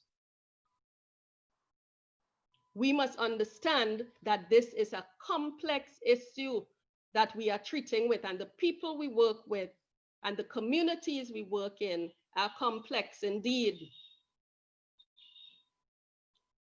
Going on to our relevance, we specialize in working with vulnerable people. We know the art of building and sustaining relationships, even with the most hard to reach populations. We know how to negotiate action, shift power in non-threatening ways that we will go into communities and get gang members and persons to do things that other persons with authoritarian approaches will fail to do. We have been trained to do that. We establish these relationships and nurture them. Central to what we do is we look at strengths, we look at solutions, and we have quarantine tools that help us to help others in terms of psychosocial support, self-monitoring, self-care. And we are action research oriented. We can use the data while we engage in practice so that we are better able to serve and help to respond to crises which may come in the future. And at the macro level, we bring the human element to policy development and implementation. Dr. Williams, you have 30 seconds to wrap Yes, up. okay, no problem. Yes, and we can continue with this as in the question and answers. So I encourage the listeners, the practitioners, students, let's rethink, re-strategize, repurpose, refocus, keep the mission of social work, remain as the vanguard of the rights of the most vulnerable. Let's look at multidisciplinary approaches, get involved in agriculture. That is the key discussion right now as we learn into rural social work, migration, international relations. What does it mean for tourism, for ships to now come back on shore and hotels to be opened? What does it mean for our parents who are sometimes of the most vulnerable groups who work in the hotels? Let's get into video gaming so that we could make learning online more friendly and we do not lose the social element in that.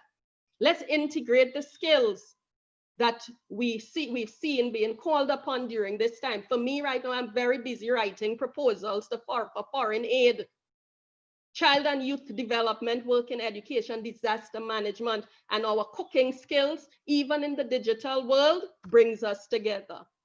So in closing, social work colleagues, students, I want to say we need to continue with our risk assessments and strengths analyses as we work with our vulnerable. Let's ensure that we monitor and screen persons, that the predators don't make the opportunity theirs. And let's ask ourselves these questions. How did we contribute to COVID-19 pandemic? How could health research legislation be passed without our input? What have we failed to do that over 50% of crimes committed in Jamaica and almost as similar in Trinidad and Tobago and other countries? We have a high representation of children and young people.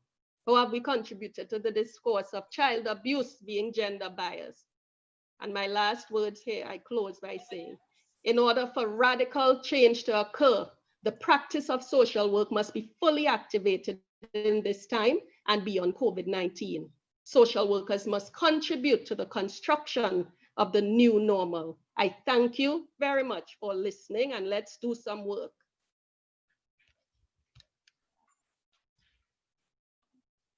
Thank you very much, Dr. Williams, for such a wonderful and robust presentation that was just done. I want to remind those of us who are here, who have joined us, that you can place your questions in the question and answer area and also your comments in the chat section. Dr. Williams, you have made some resounding points, how it is as social work. These are real issues that you touched on a while ago.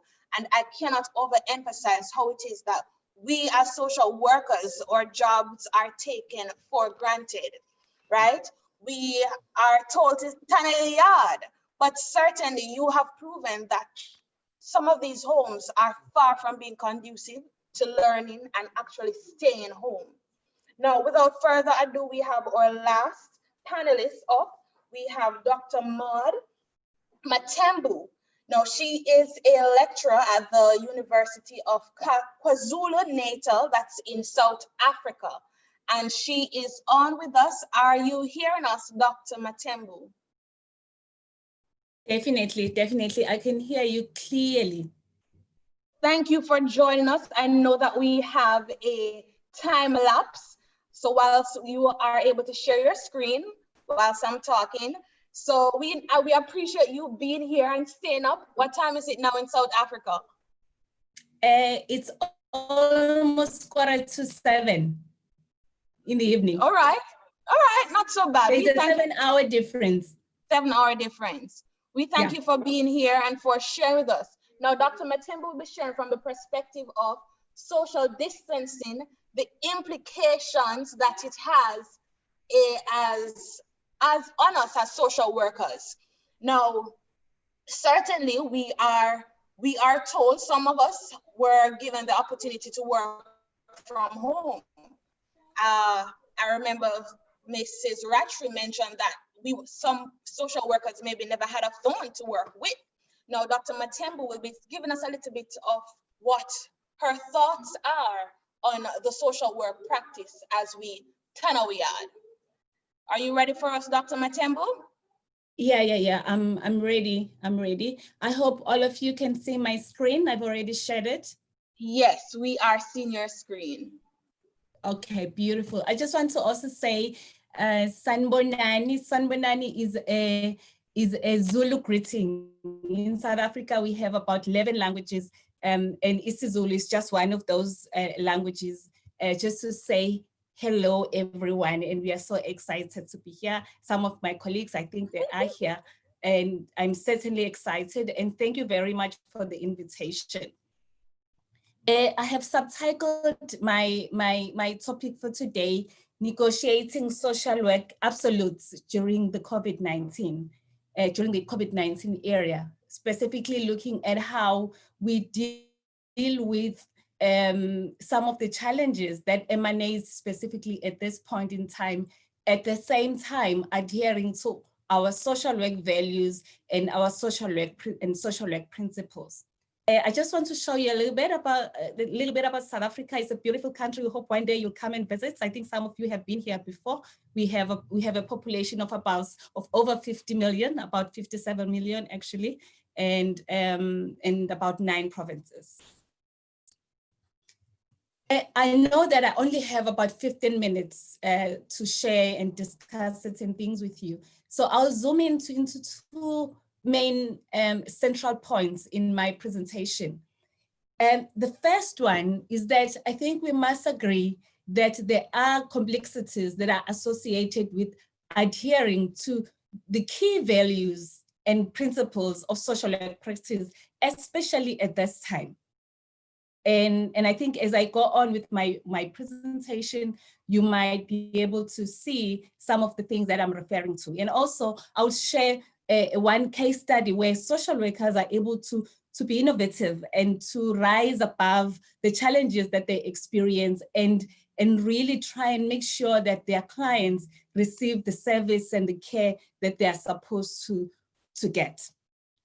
Maybe looking back at some of the values that we share as social workers, and if you look at them on the screen, you can see that they are very much aligned with basic human rights, social justice, dignity and worth of individuals, or actually all of them are very much aligned with human rights. And that is very, very important to see. So, and I think as a society, we agree that some of these things are really basic human rights.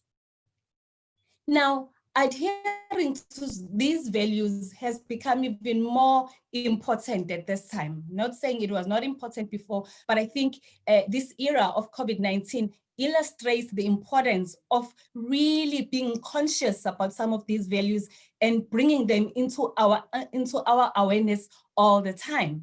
Let me make an illustration. This is a case that I'm presenting to you of something that happened probably about 2 weeks ago with one of the establishments here in KwaZulu-Natal.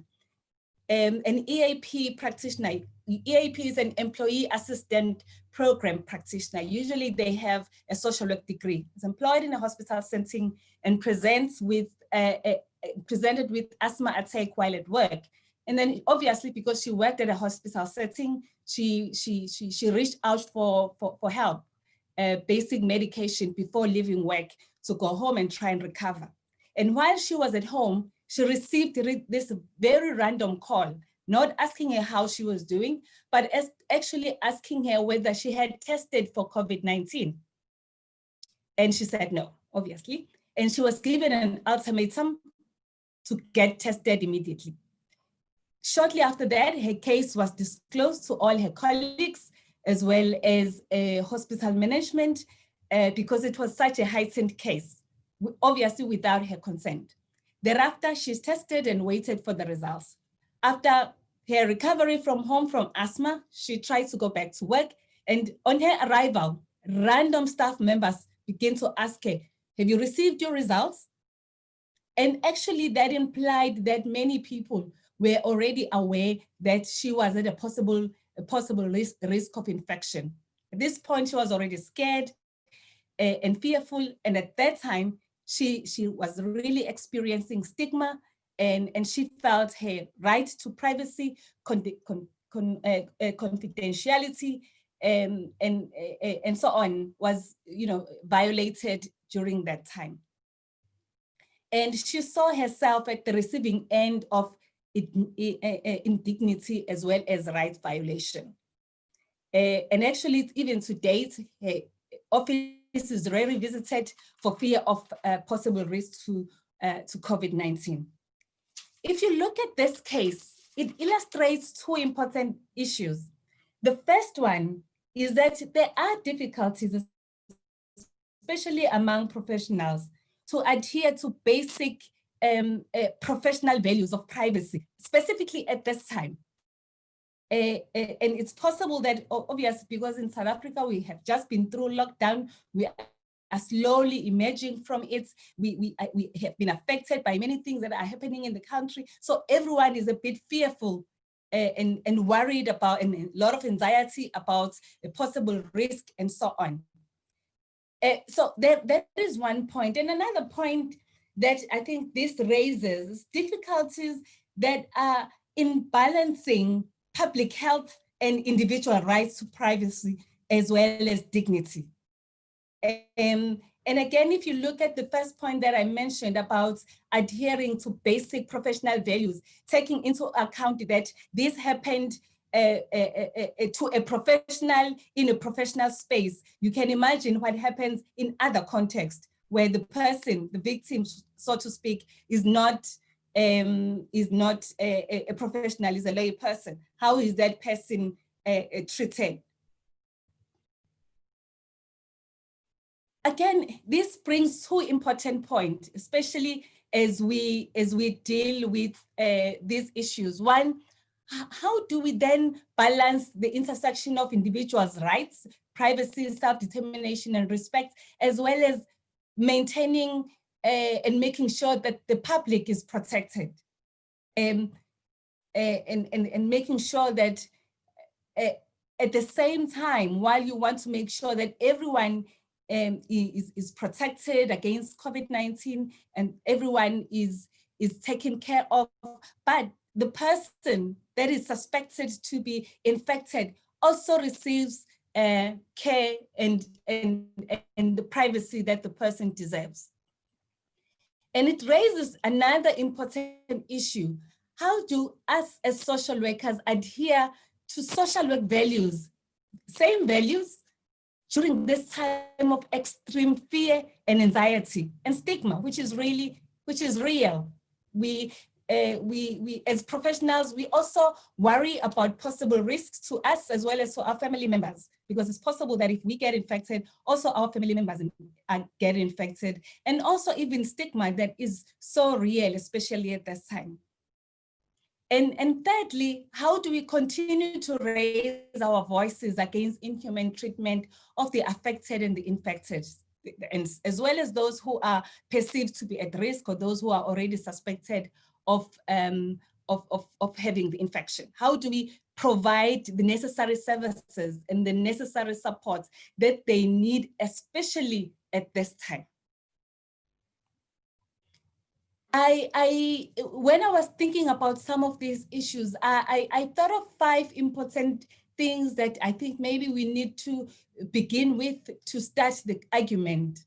And I thought the first one that I think is quite important, maybe that forms the foundation of my discussion today, is that I do believe that we can balance the protection of the public while adhering to individual human rights as well as social work values during practice.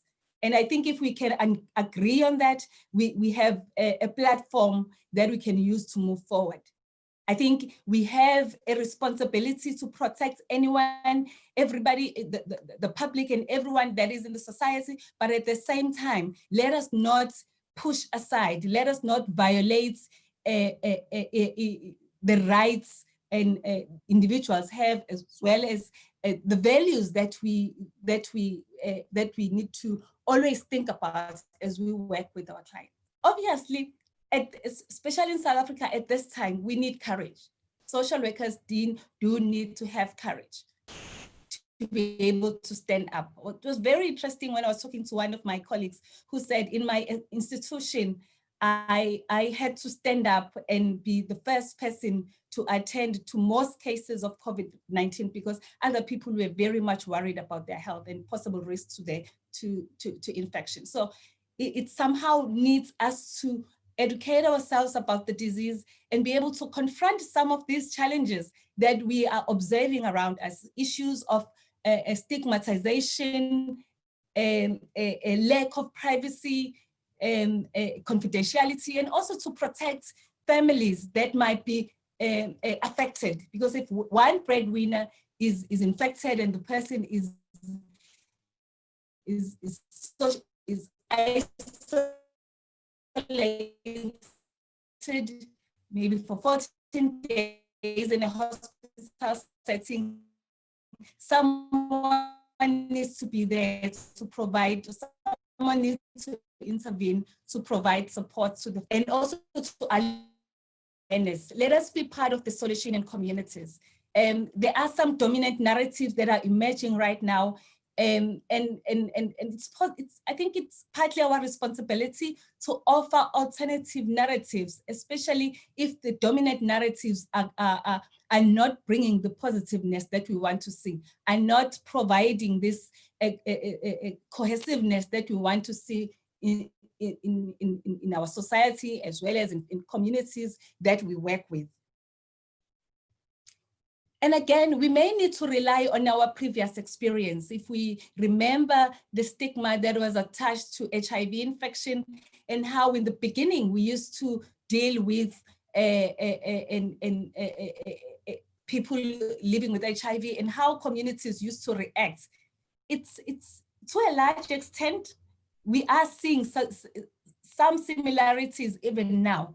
We're seeing discrimination, social isolation, and so on. So I think we need to go back and revisit and look at our past, see what the kind of lessons that we can pick from there and be able to do things a little bit differently at this point in time.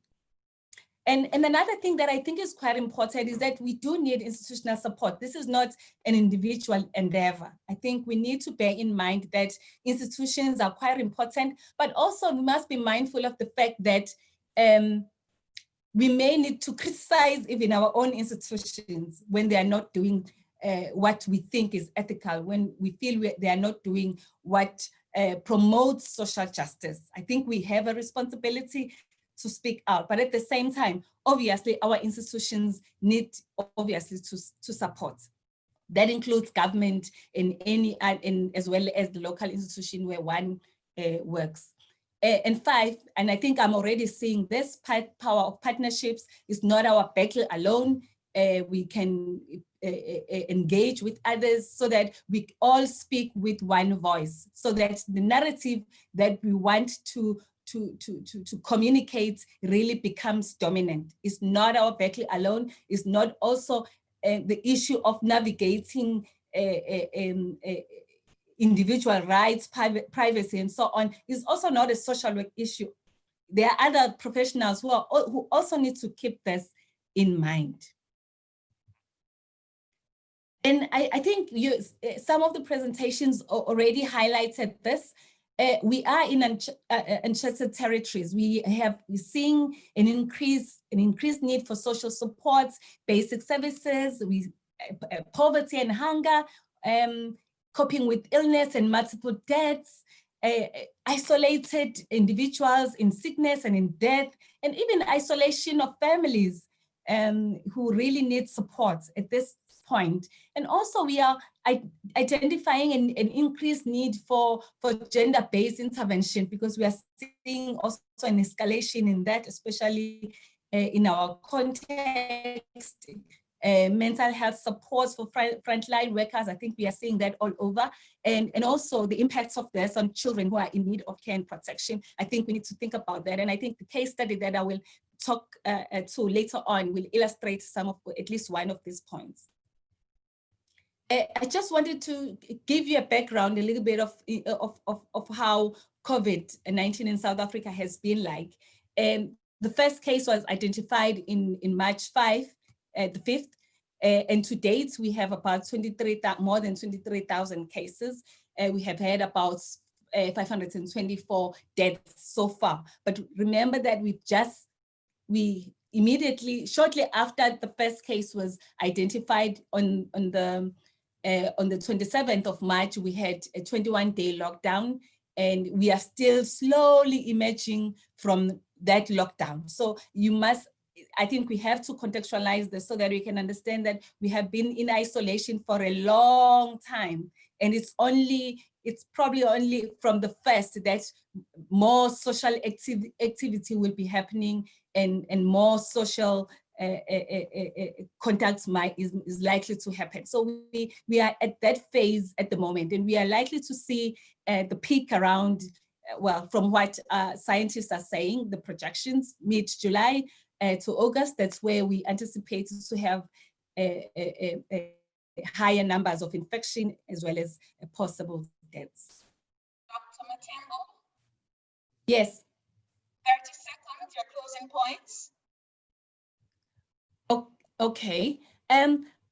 I just wanted to highlight some of one innovation that I thought was quite important, where social workers had a Please Call Me hotline in a rural setting, covering a population of over 100,000. And on average, they are getting 80 calls per day. And in a space where there are very few social workers, and also there is stigma, there is silence, there is lockdown. From what they are doing, I think they are doing an amazing job, especially targeting people, groups in the society that are particularly vulnerable, especially children who are on HIV care, who need specialized support through telephonic contact, as well as in order to also get mental health support. Home visits are not routinely done, especially at this time, but we will see as the process unfolds. And the possible scenario of counseling during this time is through social distancing as well as wearing masks. But again, there's still a lot of fear that surrounds this. We've had challenges in the past, especially as a result of lockdown, and I don't want to to spend a little bit more time here, but perhaps you can read on it a little bit later. But I think there are two important things that I just wanted to highlight. Is that one, to adhere to social work values is not an individual process only. It's an individual as well as an institutional responsibilities. We, as individuals, we have a responsibility to act, to advocate, and to make decisions about our level of involvement and how we need to engage. And I think at this point, it does need our courage. As well, our institutions need to have resources, the vision, support, and leadership that we need at this time so that we can carry the mandates forward. I think in conclusion, I have raised two important arguments. I think the first one is that adhering to social work values, especially at this time, is not without complexities, and balancing the protection of human rights as well as respect for social work values always carries a risk, and we need courageous social workers at this time. And again, adhering to social work values is both an individual and an institutional responsibility. Thank you very, very much. I was browsing through now. Thank you very much, Doc. We appreciate your contribution to this webinar. Now, we have been getting your questions and your comments as it relates to a video, whether or not you can have access to a video. We'll let you, for those of you that have registered, there is a follow-up email that you'll get at the end that will have the link to today's presentation. At this point in time, I hope our panelists are still on. We are about to go into the Q&A section. We have questions for Mrs. Rattray. Mrs. Rattray, you spoke about how services are delivered to the various sectors. And I must acknowledge that we not only have social workers from the medical field, but persons who work with children, which is very good. It's such a diverse profession. We are not confined to one environment. We work any and everywhere. That's social work. Now, you mentioned that we are not equipped as it relates to some of us staying at home and offering services.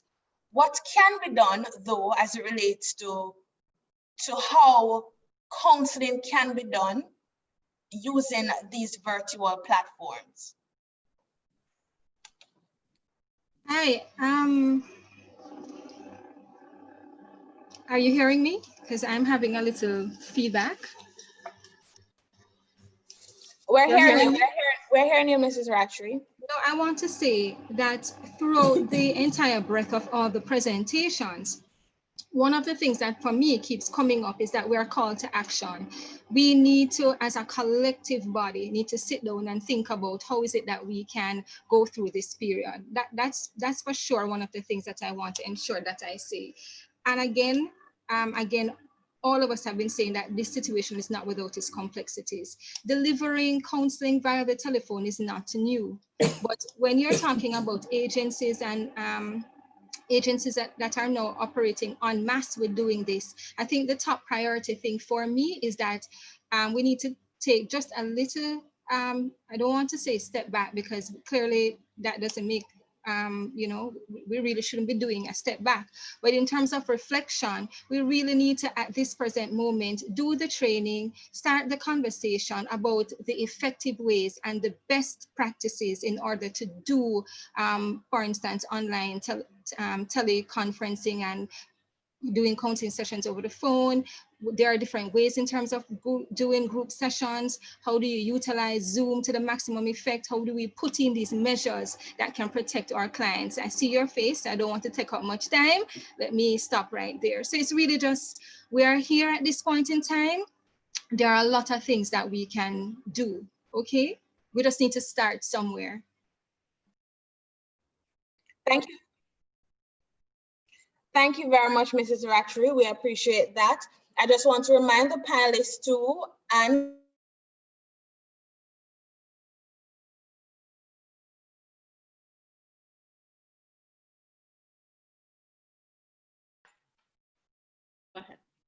just want to remind those of us who are here that we are aware that we did say 12, but we're asking you to just hang on a little bit more as we try to facilitate the Q&A so that we can get our questions out there.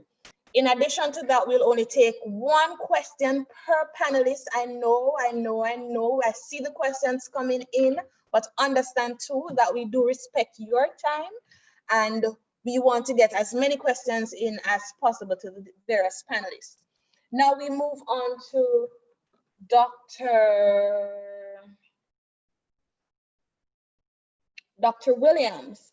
Now, I think one of the questions that we saw, and this one is coming in from Nadia Brown, she was asking, are there agencies available to accommodate our youths, that are young adults who are homeless during this time? Of course, there are agencies, and I know in my district there are some NGOs doing some work in that area, but I think at another level of questioning should be, do the young people need to be in those particular agencies? What's the capacity of care and safeguarding provided, the level of training of persons who are providing this training, and going right back to those structural problems, structural issues that we mentioned in our presentations. I think we need to really look deeper in terms of the effectiveness. That's what I'm saying, the effectiveness of such services. Because as you will be aware as well, just one trip to Kingston and you'll see how many children are on the streets still. So something isn't working and we need to pay attention to that. And also Montego Bay, when I go there too. So, you know, just overall, more work to be done. All right, thank you very much, Doc. We appreciate that. Now for Dr. Ricketts, I know that we had, looking at the announcement, the government did say that that the compassionate grant, the CARE program that was launched, that we were supposed to have it going up until June, but then we saw that an alarming number of persons, I think it was over 500 persons, had made applications for the grant. It does speak to or how as a country we are as it relates to the support and us having something in the back.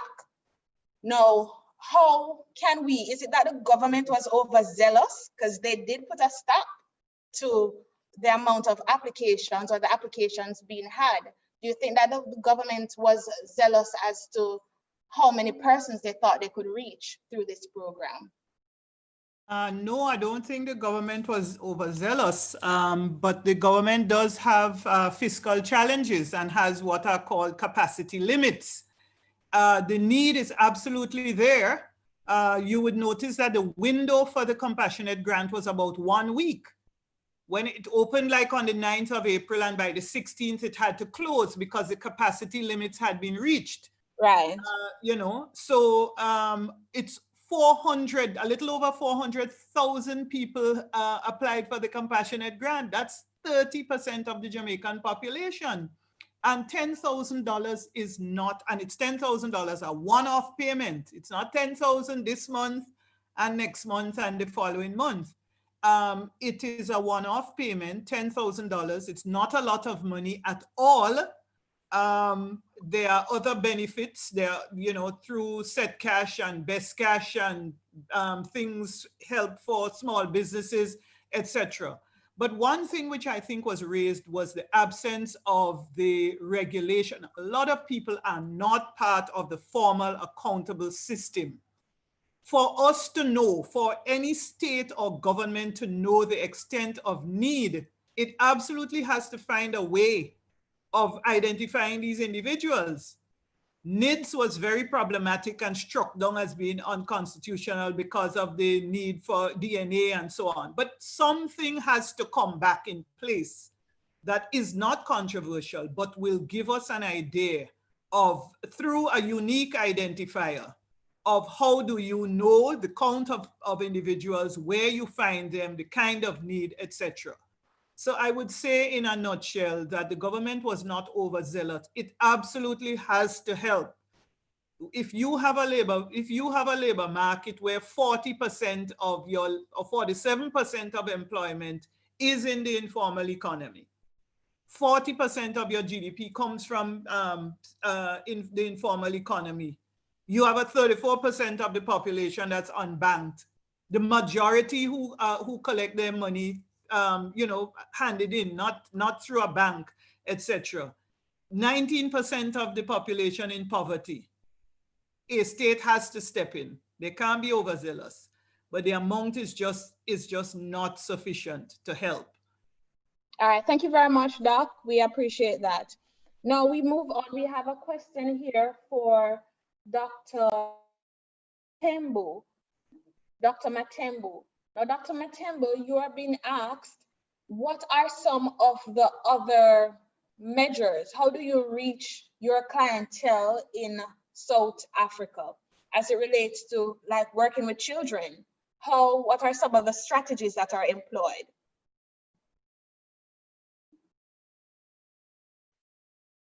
Are you hearing us, Dr. Matembu?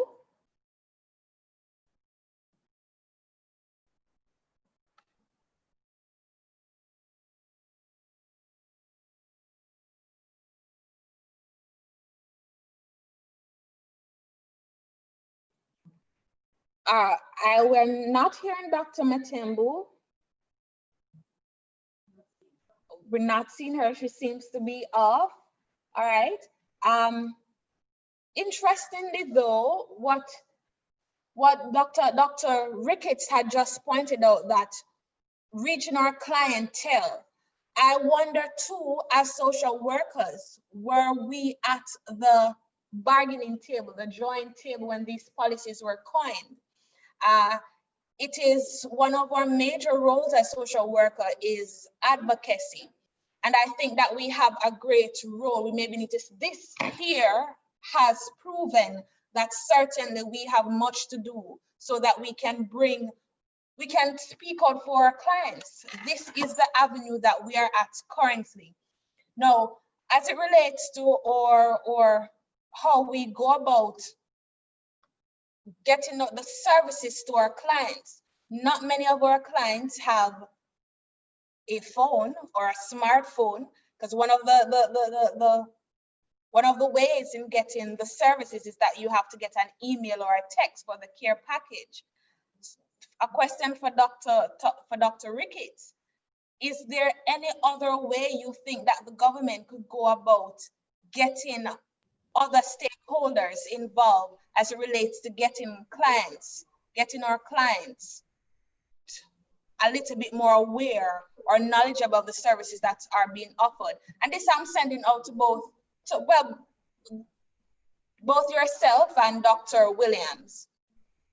Okay, so I just very quickly, I would say the churches, a big stakeholder, which the state has to co-opt and to work with. The churches tend to know where the need is, and they have a lot of people who walk off the road and come to them to find assistance. So I would say through the churches, the various outreach arms of the churches, even from the pulpit, the information should be shared. In schools, school PTAs, information to be shared, and all of the other platforms where individuals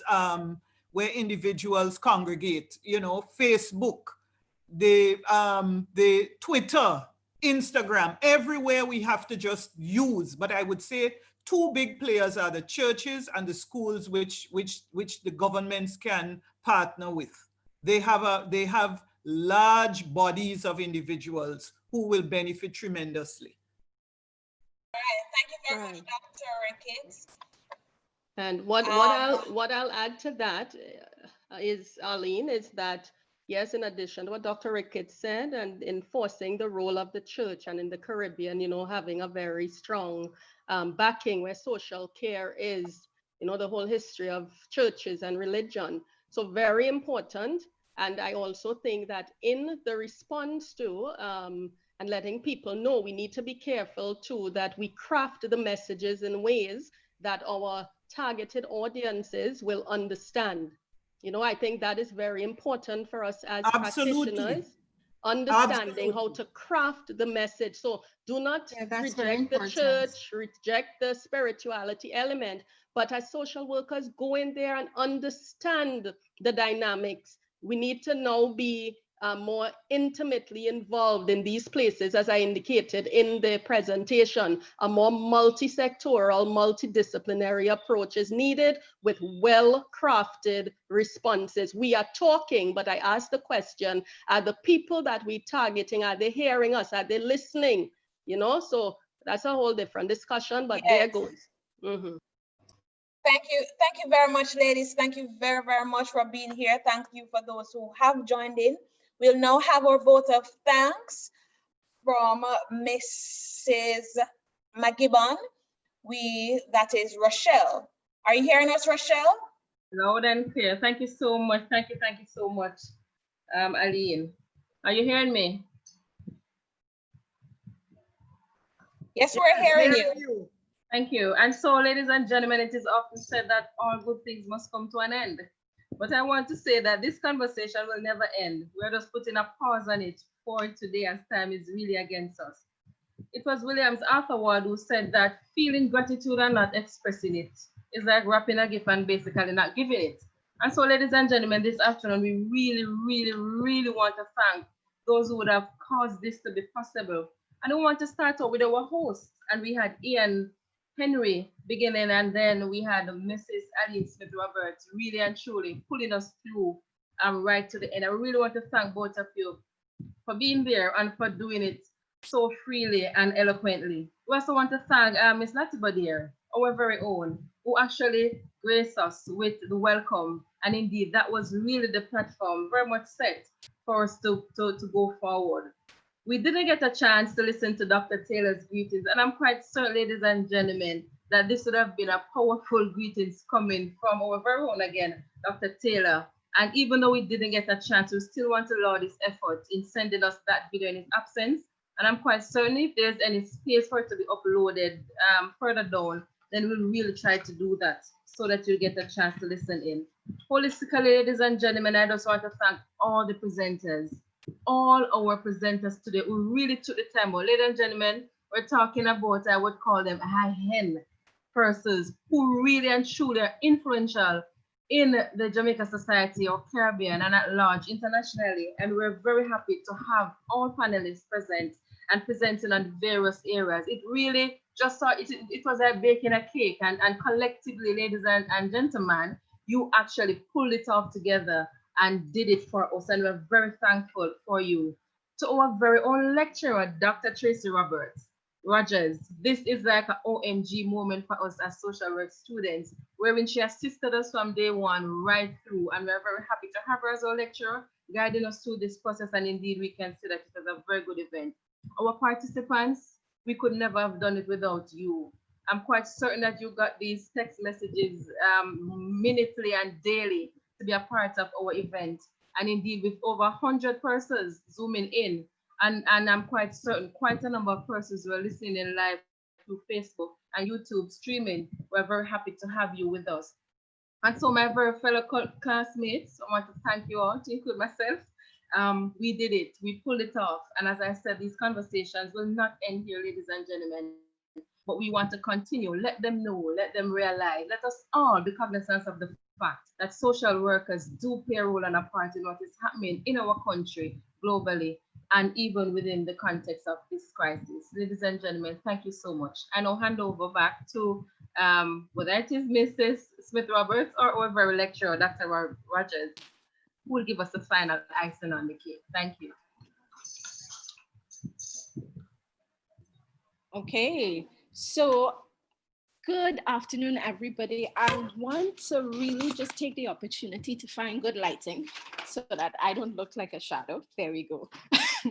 I want to really take the opportunity to really big up our MSW Year 1 students who really went beyond the call in these times to offer this webinar.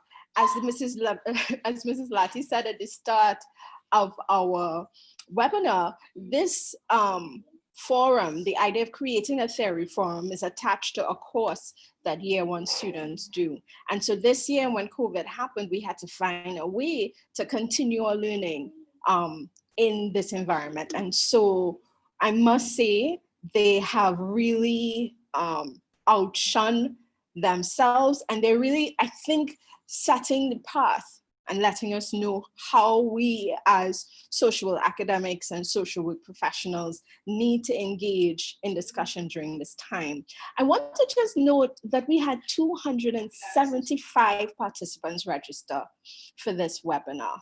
And at one point in time, we had 215 people here paying attention as we discuss these pertinent issues, really making a connection between Jamaica, through the Caribbean. We had people from the University of Guyana on, we had people from the other UWI campuses on, and of course, making that stretch across the diaspora with Dr. Matembu at the University of KwaZulu-Natal. So I want to thank our presenters and really acknowledge what an amazing accomplishment this is.